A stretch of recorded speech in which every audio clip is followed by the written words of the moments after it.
Today I'm going to show you how I land in first person. Let's get to it.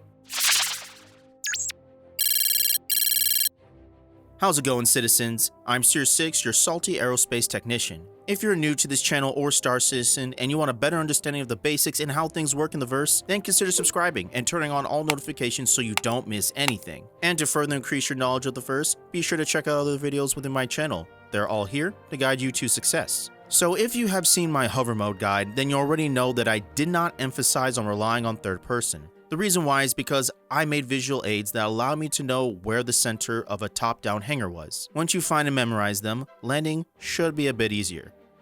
Of course, once the landing UI has been re-implemented, this will be null and void.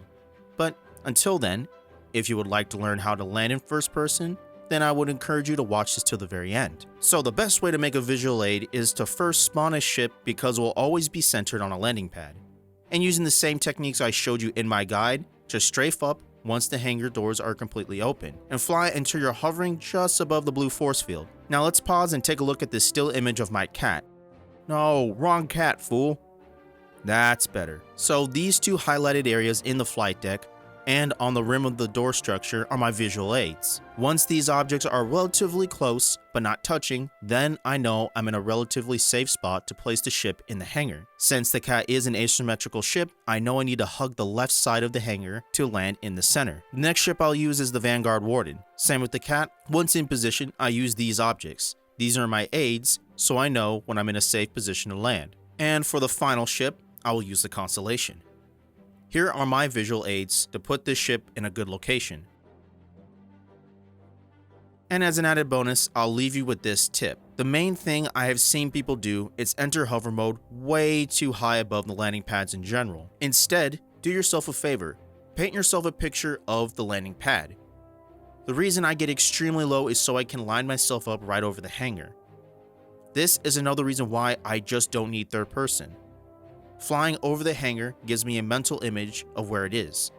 Then I just line myself up and then touchdown. Again, it just takes practice. I personally use mouse and keyboard and I don't seem to have any issues. I have done a little practice, but since I have flown many hours in the Harrier in DCS and worked on the MV-22, a VTOL aircraft, I honestly had an easier time getting the hang of this because I understand how the mechanic currently works. Overall, this is just a work in progress, ladies and gents. People's voices have been heard, and I'm sure soon CIG will come up with a different way to ease people's troubles collectively. It's not my job personally to try to fix hover mode, but instead to instill confidence in those I teach and give you the tools necessary to perform these said maneuvers confidently and effectively. As always, I thank you for the love and support. If you enjoyed this video and you got something out of it, then I would ask you to consider liking it and sharing it with anybody who would find this helpful. Also, tell me other troubles that hover mode is giving you in the comments below so I can further explain something. And again, feel free to subscribe. Remember, citizens, your subscriptions help me reach out even further to the community so they also can benefit from my content. Also, feel free to further support me on Patreon. It's never necessary, but it is appreciated. But until next time, fellow citizens, I will see you on the flip side.